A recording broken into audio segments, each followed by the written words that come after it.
Chemistry के under हम पढ़ रहे थे यूनिट नंबर 14 जो कि है हमारा ऑर्गेनिक कंपाउंड्स। ये हमारा थर्ड पार्ट है इस यूनिट का।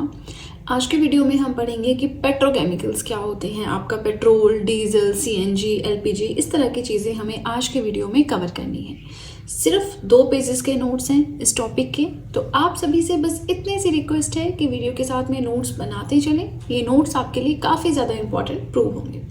सबसे पहले petroleum, source of organic compounds. अच्छा, पेट्रोलियम को ऑर्गेनिक कंपाउंड्स का सोर्स कंसिडर किया जाता है। एक्चुअल में पेट्रोल है क्या? नॉन स्टिकी लिक्विड है। आपको पता है व्हीकल्स में, हमारे व्हीकल्स चलते कैसे, कार, बाइक कैसे चलती है, इनमें पेट्रोल डलाते हैं। कुछ हैवी व्हीकल्स होते हैं जैसे ट्रक है, बसेस है, इनमें डीजल डलता है ना। ये तो बेसिक नॉलेज हमें है। तो ये जो पेट्रोलियम है ये मिक्सचर है हाइड्रोकार्बन्स का। मेनली जो आपके एलिफेटिक एंड थोड़े बहुत एरोमेटिक हाइड्रोकार्बन्स हैं उनसे मिलकर बना होता है। एलिफेटिक में क्या है, सिंगल चेन चलती है ना। और एरोमेटिक जो खुशबू वाले होते हैं, ये जिनसे क्लीन आती है खुशबू, है ना। और दूसरा बेंजीन रिंग इनमें बनता है। क्लासिफिकेशन मैंने आपको पढ़ाई थी ऑर्गेनिक कंपाउंड्स की, वहाँ पे एलिफेटिक, एरोमेटिक सब कुछ हमने कवर किया है। तो ये जो है मेनली एलिफेटिक हाइड्रोकार्बन्स एंड थोड़े बहुत एरोमेटिक हाइड्रोकार्बन्स का मिक्सचर होता है। इसमें थोड़े बहुत organic compound sulphur and nitrogen के भी प्रेजेंट होते हैं। प्लस बहुत सारे ऑर्गेनिक कंपाउंड्स इसमें होते हैं जैसे कि स्ट्रेट चेन एल्केन्स हैं। अच्छा, alkanes, alkenes, alkynes, single bond, जैसे मैंने आपको बताया था, alkanes, alkenes, alkynes, single bond, double bond, triple bond. अगर आपको ध्यान होगा शुरू से अगर आप वीडियोस देख रहे होंगे। चलिए, ये बेसिक सा हमने देख लिया। पेट्रोल के बारे में इन डिटेल हम आगे पढ़ेंगे, है ना। आगे भी हम इसके बारे में थोड़ा सा देखेंगे, लेकिन उससे पहले various constituents of petroleum and there uses. Petroleum के कुछ इंपॉर्टेंट कॉन्स्टिट्यूएंट है ना, और उनके यूजेस, जैसे कि एलपीजी आपकी आती है, liquefied petroleum gas. Home and industry, अच्छा होम में जो हमारे सिलेंडर्स होते हैं, हम खाना बनाते हैं, गैस सिलेंडर्स, उनमें एलपीजी गैस होती है। ठीक है। पेट्रोल जो है कहाँ पे यूज़ होता है, मोटर फ्यूल है, व्हीकल्स में डलता है। एविएशन फ्यूल है, जो उड़ने वाले होते हैं हमारे, जैसे एरोप्लेन्स वगैरह, उनमें डलता है। सॉल्वेंट है फॉर ड्राई क्लीनिंग में यूज़ होता है। कैरोसिन जो है फ्यूल है। स्टोव्स एंड लैंप्स में पुराने टाइम में आपने देखा होगा, कुछ पुरानी मूवीज आती है उनमें लैंप लेकर चले होते हैं ना, भूतिया मूवीज कुछ होती हैं गोस्ट वाली, तो उनमें वो जो स्टोव होते हैं, जो लैंप होते हैं, उनमें कैरोसिन डलता है। अभी आज की डेट में तो आपको देखने को ही नहीं मिलेंगे। डीजल, जो हैवी मोटर व्हीकल्स होते हैं, स्पेशली जो ट्रक्स होते हैं बड़े बड़े, है ना, उनमें डीजल डलता है। इलेक्ट्रिक जनरेटर्स में डलता है। लुब्रिकेटिंग ऑयल, अच्छा लुब्रिकेशन होता क्या है कि कोई भी जैसे मशीन है, बहुत सारे पार्ट्स से मिलकर बनी है, तो मशीन जब चलती रहती है, पार्ट्स में वेयर एंड टियर होता रहता है, उनमें रगड़ आती है ना, रगड़ आती रहती है, तो उसकी वजह से उसमें लुब्रिकेटिंग ऑयल डाला जाता है ताकि वो जो चीज़ है, वो जो आपके पार्ट्स है, वो स्मूथली रन करें, है ना। सिंपल इसका एग्जांपल है, सिलाई मशीन होती है घर में, तो देखेंगे आपके सिलाई वाला तेल जो है वो अलग से होता है, छोटी सी शीशी में, उसको बार बार डालते हैं। जब सिलाई मशीन में जैसे चलाते चलाते वो रुकने लगती है या जोर लगता है कई बार उसको घुमाते हुए सिलाई मशीन को, तो उसमें हमने देखा होगा, अगर आपने देखा होगा, मम्मी दादी होते हैं घर में, नानी होते हैं, तो वो उस तेल को डालते हैं, फिर वो जो घुमाने वाला पार्ट होता है वो इजीली उसका मूव कर पाता है ना। तो लुब्रिकेशन वो होता है हमारा लुब्रिकेशन। पैराफिन वैक्स है आपका। ऑइंटमेंट्स हैं, ऑइंटमेंट समझते हैं ना, चोट लग गई तो स्प्रे करने वाली भी होती है, ट्यूब भी होती है। कैंडल्स है, वैक्स पेपर्स है, इन सब में पैराफिन वैक्स यूज होता है। Greases, Vaseline, petroleum jelly pharmaceutical operations में यूज होते हैं। आपका असफाल्ट है, तार है, बिटुमिन, ये पेंट्स एंड रोड सर्फेसिंग में यूज होता है। तो ये जो सारी चीजें हैं ना, ये पेट्रोलियम से मिलकर बनी है। ठीक है, चलिए, इसी के साथ हमारा फर्स्ट पेज हो गया कंप्लीट। वीडियो पसंद आ रही हो लाइक ज़रूर कीजिएगा।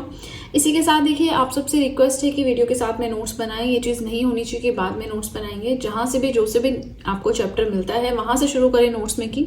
इवन अब तो केमिस्ट्री कंप्लीट होने वाली है, तो आप फर्स्ट यूनिट से स्टार्ट कर सकते हैं। ठीक है।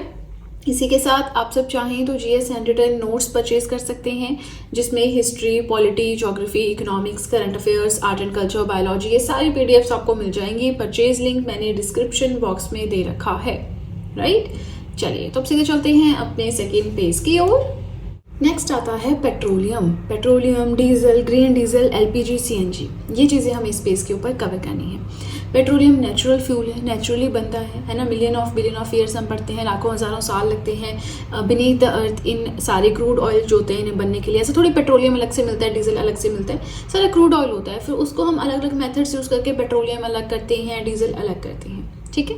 तो वैसे ही पेट्रोलियम आपका नेचुरल फ्यूल है, densely deep black brown colour का लिक्विड होता है, स्टिकी होता है नेचर में, इसकी एक अलग सी स्मेल होती है। अच्छा, पेट्रोल पंप पे जाओ, पेट्रोल भरवाने कार में, बाइक में, है ना, स्कूटी में, तो अलग से वहाँ पे स्मेल आती है। अब कई लोगों को वो अच्छी लगती है, कई लोगों को बुरी लगती है ना। अब कहाँ पे आपको पेट्रोलियम मिलेगा? Beneath the earth, deep inside the earth, sedimentary rocks जो होती हैं वहाँ पे, अर्थ की क्रस्ट में। इग्नियस, मेटामॉर्फिक, सेडिमेंट्री, 3 तरह की हमारी रॉक्स होती हैं। कहाँ पे हम ये टॉपिक पढ़ते हैं? वो ज्योग्राफी के अंडर पढ़ते हैं, है ना। तो वहाँ पे जाकर आप देख सकते हैं अगर आपको इन डिटेल इन रॉक्स के बारे में पढ़ना है। वर्ल्ड ज्योग्राफी भी अपने यूट्यूब चैनल पे 2 बार अभी तक मैं पढ़ा चुकी हूँ। इसी के साथ पेट्रोलियम को रॉक आई कहा जाता है, लिक्विड गोल्ड या ब्लैक गोल्ड भी कहा जाता है। सिंपल है ना। डीजल की बात करें, अच्छा पेट्रोल और डीजल का क्या रहता है कि इनसे ना पॉल्यूशन बहुत ज़्यादा होता है, ठीक है। अब जैसे डीजल है तो पेट्रोलियम की जब हम फ्रैक्शनल डिस्टिलेशन करते हैं उससे हमें ऑब्टेन होता है डीजल। पेट्रोल से भी चीप होता है, व्हीकल्स में एंड मशीन्स में यूज़ होता है। और जिस टाइम पे डीजल यूज़ हो रहा होता है, जैसे किसी ट्रक में डाला है फॉर एग्जांपल, ट्रक चल रहा है तो वो कंजप्शन हो रही है ना डीजल की, तो उस टाइम पे बहुत ही ज़्यादा टॉक्सिक गैसेज निकलती हैं, जैसे कि सल्फर डाइऑक्साइड। इससे आपको स्किन डिजीज हो सकती है, रेस्पिरेटरी प्रॉब्लम्स, इनहेलिंग प्रॉब्लम्स हो सकती हैं, और भी बहुत सारे इश्यूज इससे हो सकते हैं, ठीक है। तो डीजल से तो मतलब सबसे ज़्यादा टॉक्सिक गैसेस निकलती हैं, पेट्रोल से निकलती हैं। उसके बाद हमारा आता है ग्रीन डीजल। तो ग्रीन डीजल यही है कि सस्टेनेबिलिटी के लिए, एनवायरनमेंट खराब ना हो उसके लिए ये चीज़ डिस्कवर की गई। ये सबसे प्योर फॉर्म होती है डीजल की, बेस्ट क्वालिटी का डीजल होता है। अब होता क्या है, जब इसकी कंबशन होगी, जब ये जलेगा या यूज़ होगा कहीं भी, तो extremely less pollutants are spread. बहुत ही कम पॉल्यूटेंट्स जो हैं फैलते हैं एटमॉस्फेयर में। क्यों? क्योंकि उसमें सल्फर की प्रेजेंस बहुत ज़्यादा कम होती है।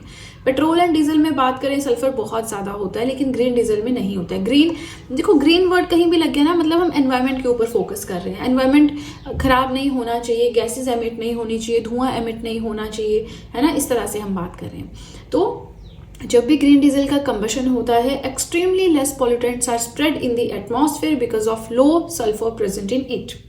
बेस्ट क्वालिटी का डीजल होता है, इसे यूरो 4 भी कहा जाता है, ठीक है। अब आ गया हमारा एलपीजी एंड सीएनजी। वैसे मैंने एक बार पहले भी इसमें केमिस्ट्री में पढ़ाया था, मुझे हल्का सा ध्यान है, नॉट श्योर, काफ़ी टाइम से हम पढ़ रहे हैं, लेकिन कोई बात नहीं, यहाँ पे हम कवर कर लेंगे एलपीजी एंड सीएनजी। एलपीजी होता है लिक्विफाइड पेट्रोलियम गैस, जैसे कि मैंने आपको पहले ही बताया, कुकिंग में यूज़ होती है। जो गैस सिलेंडर्स होती हैं उनमें एलपीजी होती है। It contains flammable mixture of hydrocarbon gases. ऐसी गैसेज होती है इसमें हाइड्रोकार्बन गैसेज जो एकदम से आग पकड़ लेती हैं। इसमें specially propane and butane and isobutane होता है, ठीक है।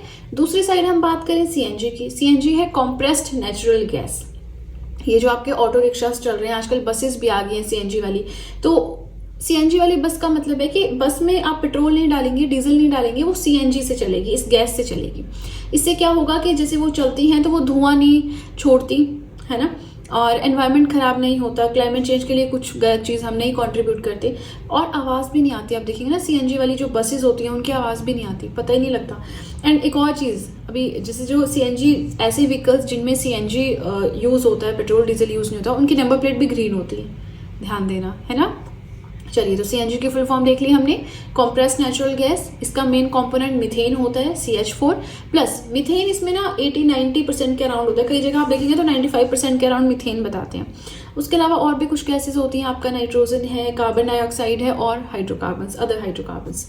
कोई स्मेल नहीं होती, कोई टेस्ट नहीं होता, नॉन टॉक्सिक गैस है, टॉक्सिसिटी नहीं प्रोड्यूस करती, इको फ्रेंडली है।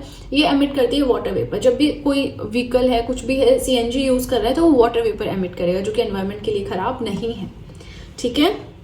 चलिए, तो इसी के साथ हमारा आज का टॉपिक हो गया कंप्लीट। वीडियो पसंद आए लाइक ज़रूर कीजिएगा, चैनल को ज़रूर सब्सक्राइब करें, बेल आइकन को प्रेस करें, सो दैट मैं जैसे कोई वीडियो अपलोड करूं सबसे पहले नोटिफिकेशन आपके पास पहुंचे। प्लस जो भी आपके फ्रेंड्स हैं, जो भी गवर्नमेंट एग्जाम्स के लिए प्रिपेयर कर रहे हैं, उनके साथ भी मेरे चैनल का लिंक ज़रूर शेयर करें, so that in handwritten notes का उन्हें भी कुछ फ़ायदा हो सके, राइट। तो चलिए फ्रेंड्स, अब हम मिलेंगे नेक्स्ट वीडियो में। So that's it and see you soon.